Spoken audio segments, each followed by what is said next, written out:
What's going on, everybody? Proston Talk here, back again with another video. Now, I haven't talked about Wrestlemania yet, so I did make my return. What the fuck's this camera? I did make my return at Fastlane. I did a quick live stream and talked about my thoughts on wrestling then. But today I'm going to talk about the Wrestlemania card. The card that is set, or almost set. There's a few matches they haven't announced, but almost there. I'm going to talk about them and see what I'm going to talk about my thoughts on them and how they've been booked or how I feel about them. And I want you guys in the comments to express your feelings about this year's WrestleMania card and tell me like which match are you happy about, which match are you pissed about, or you don't care about, or stuff like that. So the first match I'm going to talk about is it looks like it's going to happen: John Cena versus The Undertaker. I don't really I said for the last year now I don't want to see Undertaker back in a WWE ring. The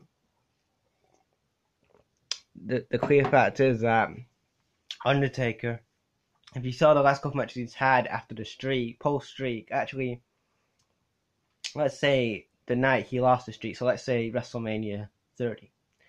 After he had that bad match with Brock Lesnar and he lost the streak and whatever. And then he had another bad match with Bray Wyatt. Shane McMahon, that match with him at WrestleMania, was it 32? That was okay, but... And then it went down again, and then Roman Reigns just beat him, and it was just bad. So, the last few WrestleMania since that streak ended has been so bad. Like, do you really want to see The Undertaker, like... the guy is struggling to actually, keep up with these guys. I mean, he struggled last year with Roman Reigns to keep up with him, a full-time guy on the roster. And I know he tried to carry Taker into that match, and it was mostly Roman Reigns who did that. Taker tried, but, it was all Reigns trying to carry him to a decent match. Also, he couldn't, but, I felt sorry for Taker. I'm a big Undertaker fan.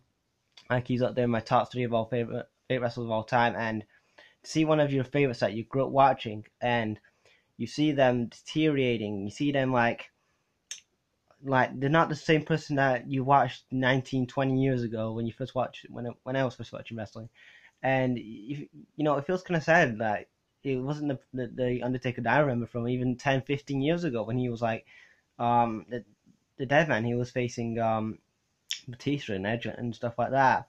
He isn't even that Undertaker, and he's just there. He was coughing and he just looked bloated.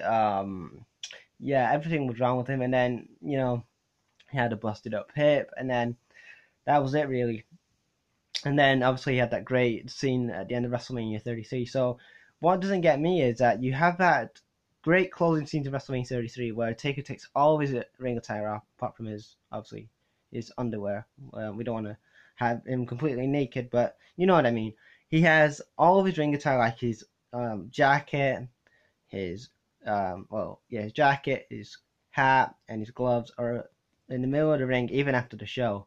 And you have loads of fans in the crowd and even around the world crying because they think that Undertaker is going to be retiring.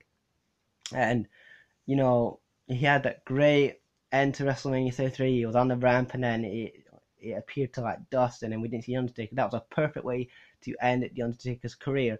After a shitty match, you could have had a perfect ending, and then the ending overall would have erased the bad match he had with Roman Reigns. And then we skip to this year where we have John Cena. And John Cena, a few months ago, didn't you call out Undertaker saying, didn't you take shots at The Undertaker saying that you're not like The Undertaker, you're not a battered old veteran? And then last week on Raw, you was basically on Raw saying, please, Taker, I'm begging you for a match because, let's face it, I'm not going to get a title match this year at WrestleMania. I'm not going to get Samoa Joe this year like I was supposed to because Joe's injured. And I am not working the Andre Memorial Battle Royal, so please, can I work still a big match? Can I still work a big match with you, And he said, pleasing The Undertaker and stuff like that. And it looks like it's going to happen. You know what? I find this ironic because Undertaker said this 16 years ago in an interview, and I'll put it in the description box when I find it, that I think it was on SportsCenter or something like that. I can't remember. This was the time when he was the American Badass.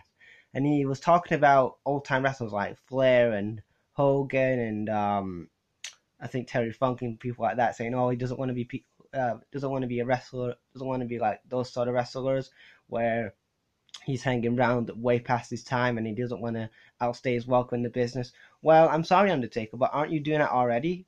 Because you're a legend, okay? Nobody's gonna like, argue with that. You're a legend. You're a Hall of Fame worthy talent.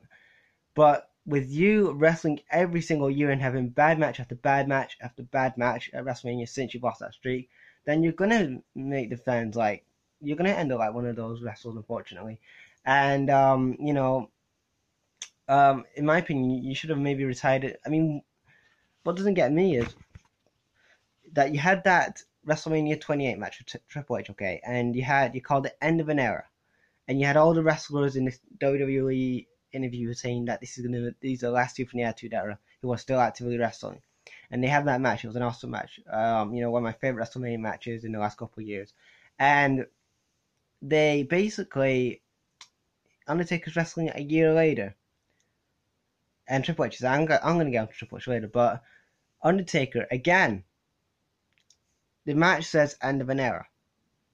That means that you and Triple H do not wrestle again, because that was the last of the Attitude Era. Because Michaels is retired, Austin's retired. I know Rock comes in now and again, but mainly those two guys retired, and you are the last two that was really the beginners of that Monday Night War with The Rock, like I said. And you continue going on till like now to Wrestling 34. I mean, I don't know. Like, is he going to be to his 60 and we're going to see Undertaker still in WrestleMania? I don't know if this is WWE or Vince McMahon. Probably Vince McMahon, because I don't think that this is Taker, because Taker is like, he's got enough money. He doesn't have to keep wrestling because he's made a shitload of money to even retire. Vince is probably saying, please, can you come back? And why does he have to keep coming back, Vince? I'll tell you why, because you don't make any big stars. Okay, you can say Roman Reigns, Dean Ambrose, Seth Rollins, AJ Styles. He was already made in TNA and New Japan, so you cannot say him. Nakamura, he was made in New Japan. Bobby Roode, an established guy already. But what actual talent have you actually built from the ground up, from like the PC to the main roster, in the last 6 years since like the Shield have come around? I mean, I cannot think of any more really. But yeah, and then you've got like the full timers complaining, oh, why are we not getting the main event spot? Well, why do you think Triple H has to keep having a WrestleMania match every year? Why do you think Undertaker keeps having a WrestleMania match every year? And John Cena? It's because Vince McMahon hasn't built up enough main event stars and enough megastars to actually have faith in them to actually main event at WrestleMania. Let's get it real. And you know what? That's Vince's fault. Vince is so out of touch that he has one of the most talented rosters he's had in like 16 years, and he still cannot build the next generation of stars. He's had the guys like Neville on there. He's had, he's got the Velveteen Dream. He's got Aleister Black. He's got all these other people he can work with, but he still goes with Taker. I just don't get it. But anyway, I'm sorry that this Undertaker, this Undertaker and John Cena match. I know I've talked about this for quite a while, but yeah, that was that. On the next match, I'm going to talk about Triple H and Stephanie versus Kurt and Ronda Rousey.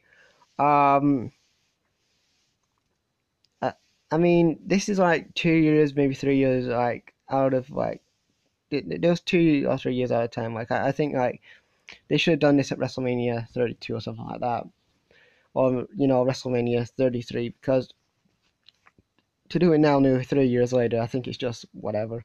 And Triple H, like I said before, him having a match at WrestleMania. I love Triple H. Like, he's my favorite wrestler of all time. Like, I have nothing but respect for the guy. But I think, like the Undertaker, like he should maybe put it aside for once and just say, like, listen, let's have some NXT. Let's have a WrestleMania match or something like that. And for Stephanie, like I said before, it's all about the McMahons, and that's all I'm going to say about that. Oh, and then another rumor match that I heard about this past week was that it's going to be Dolph Ziggler versus Shane McMahon.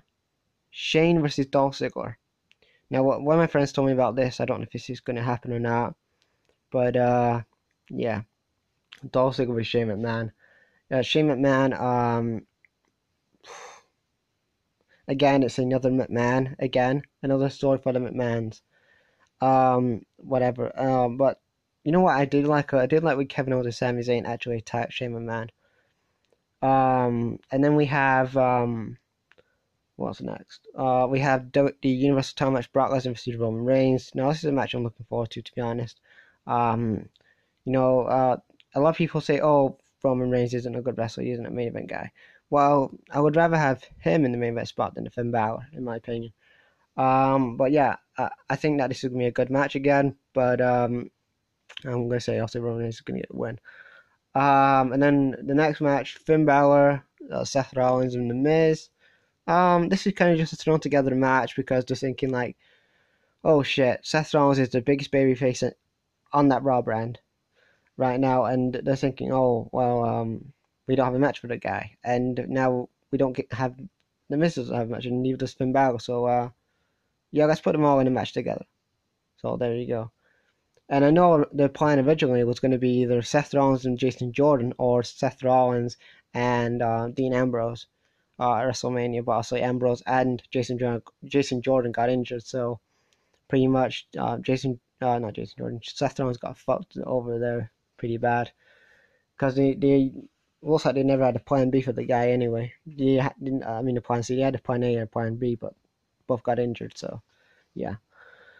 Um, what's next? We have Nakamura v AJ Styles, another match that I'm really excited for. My question is though, how can they explain the Nakamura AJ Styles match on like to the casual fan? Like I know like the hardcore fans and the wrestling fans will kind of get the story, but not everybody watches New Japan Pro Wrestling. I watch it, but not many people do really. Like, how would they get the story between AJ Styles and Shinsuke Nakamura without mentioning New Japan or the Bullet Club or, you know, something like that? It's kind of hard to say because why are they facing off? There has to got, whatever. There's got to be a storyline to why they're having a match. You cannot have Shinsuke Nakamura come out and say, "I want AJ Styles after the Royal Rumble match." You know, you've got to really build a story between those two guys. Like, I don't know. They've kind of booked this kind of run between AJ Styles and Shinsuke Nakamura. Kind of like casual fan wise, we're thinking, if I was a casual fan, like I was thinking, why are they actually having a match? Because to a casual fan, they won't know that they had New Japan history. They know that they weren't in New Japan, but they won't know that they actually wrestled in New Japan and actually feuded in New Japan. So, you know, it's kind of hard for the casual fan to get into a Nakamura and AJ Styles match. Um, I think I've covered most of this card. I don't know if I'm missing anything else out, but what do you guys think about this video? This card. Leave your thoughts in the comment section below, guys. And sorry that this video is awful, guys. I just basically thinking up. It's just coming out. You know, I'm just it's just a random video, so yeah, that's it. Anyway, that's it for this video, guys. What do you guys think of the WrestleMania card? Overall, I think it could be a good show, but like I said, some matches I'm like, nah, they're like thrown together. Some matches are like, they're okay at the build up, but they're like, they kind of lack in some areas, if you know what I mean. So, yeah. Anyway, that's it for this video. Leave your thoughts in the comments, and I'll check you guys later. Peace.